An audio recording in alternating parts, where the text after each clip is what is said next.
I first met you over in Canada in Vancouver. I think just after you'd written, there was the literature review for the Canadian government. Yeah, well, it was actually one we published in peer review. Yeah, that's right. Yeah. Oh, The I remember Canadian just being, government hasn't shown a lot of interest yet, sadly. but lots of your Canadian colleagues have, haven't they? I've seen Absolutely. lots of exciting stuff going on out there. Everybody, Mariana Brussoni, Dr. Mariana Brussoni, your job title is so long, I could barely fit it on here. But the Human Early Learning Partnership is definitely worth a look. We'll make sure we pop a link to that in the chat there.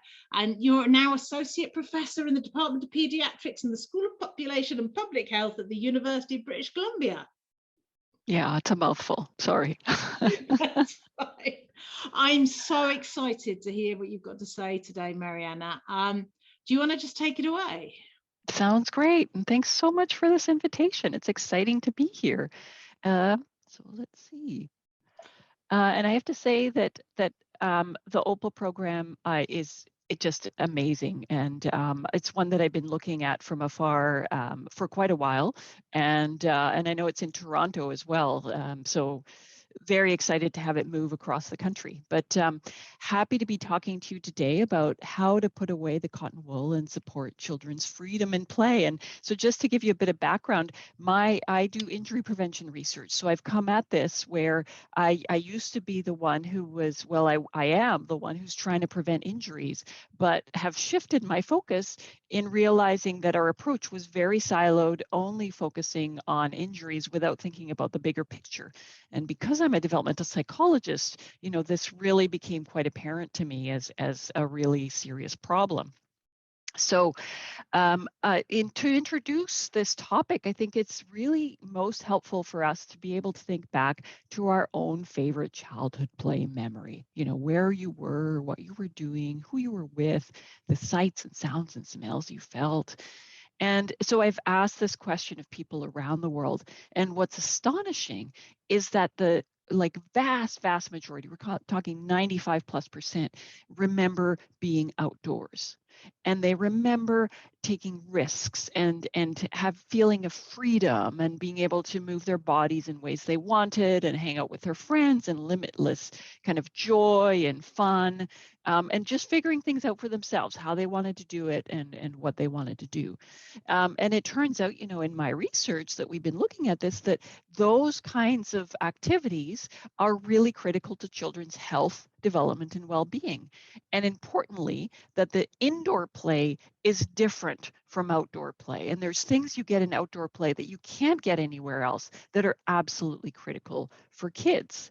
And so, I think you only have to think back to your own favorite childhood play memory to actually map on the kinds of things you got from that to what kids get out for their children's development and well-being. So things like socio-emotional learning in terms of engaging with other people as well as managing their own emotions.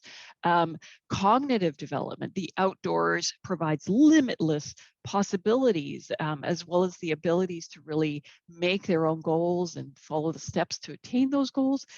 Really fantastic for cognitive development. Physical development, being allowed to move in ways outdoors that they can't indoors, really critical for physical development and physical literacy skills. Really strong research to show that kids are more physically active and less sedentary outdoors than they are indoors.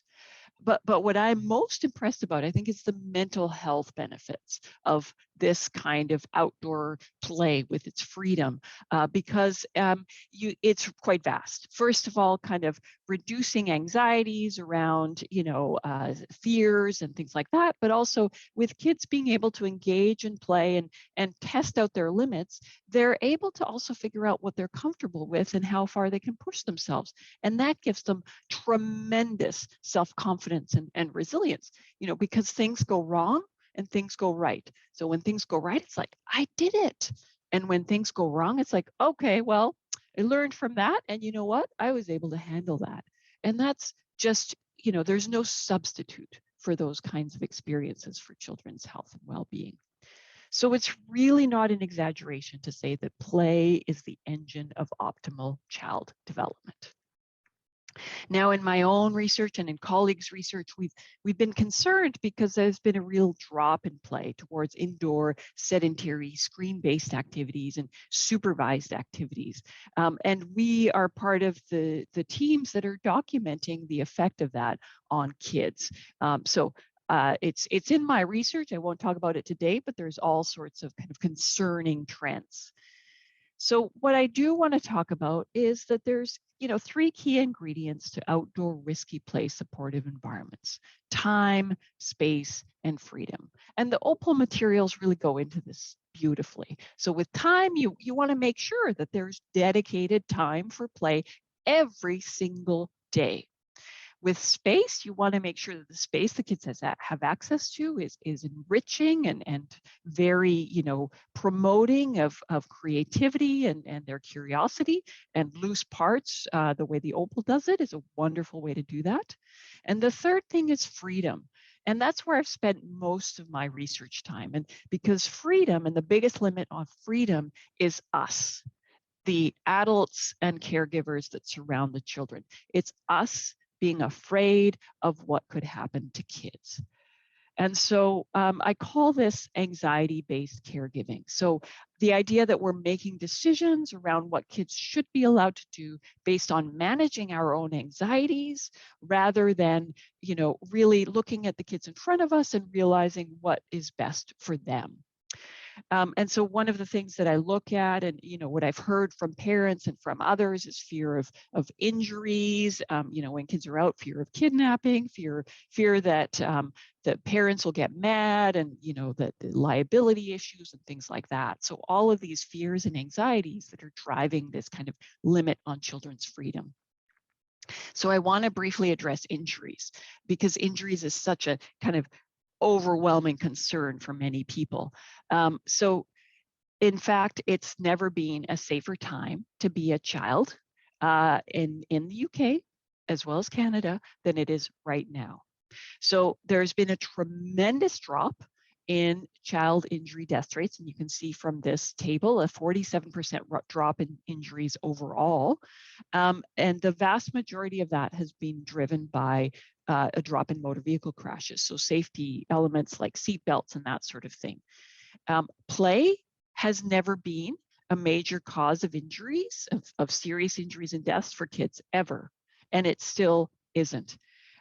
So just to illustrate that, and I apologize, these are Canadian data, but I wanted to, I looked across what's the likelihood of death in our Canadian data across the entire country for falls from play equipment, as well as falls from trees. And you can see the years that are covered here. So 13 years in one case and 20 years in another case for ages 1 to 14.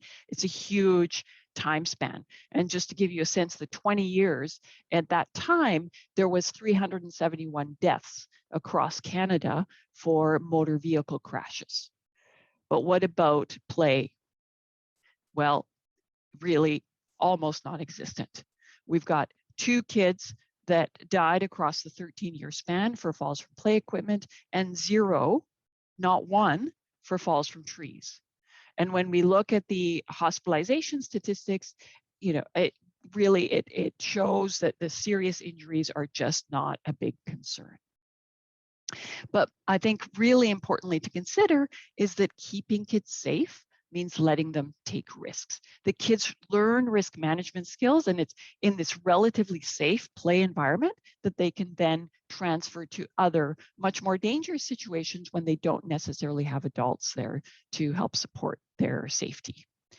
And so we want to think about the difference between a hazard versus a risk. So you want to try and prevent the hazards, the really kind of serious things that could cause serious injuries, like broken equipment. Maintain the risks so kids can make decisions around these things. So the philosophy, which is the same philosophy as Opal, is to keep kids as safe as necessary, not as safe as possible. You are not trying to prevent every injury. So how do we support change? Well, the Opal program, I'm envious of it. What we're doing in Canada is trying to build things that provide that kind of support for different venues. But it really is, you are so fortunate in the UK to have that approach. It's because it looks at all of the different layers. So I would ask each of you, and many of you are Opal schools and just doing tremendous work, but what can each of us do today to support this kind of play and freedom for kids? So thanks very much for your time, and please feel free to reach out, and I look forward to the discussion. Thanks very much.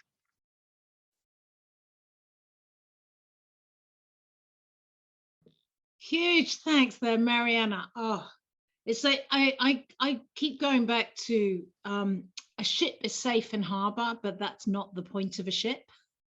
Yeah, it's exactly. Like we know that children may be safe if we wrap them up in cotton wool and make sure they don't have an internet access, but those stats were stark. I have just pinged a message to my Opal colleagues saying, can somebody find the UK stats, because I know they're about the same.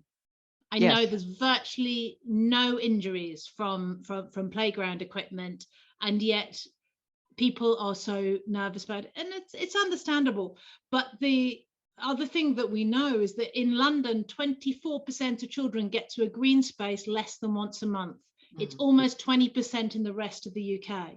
You know, that lack of connection to nature long term is going to have a far worse impact, isn't it? Absolutely. And we're learning more and more about that, and becoming more and more concerned, particularly when we're thinking about inequities, right? Like helping support the kids that need it the most. You know, we want to make sure to preserve, and schools are just such a wonderful place for reducing those inequities. Oh, they are.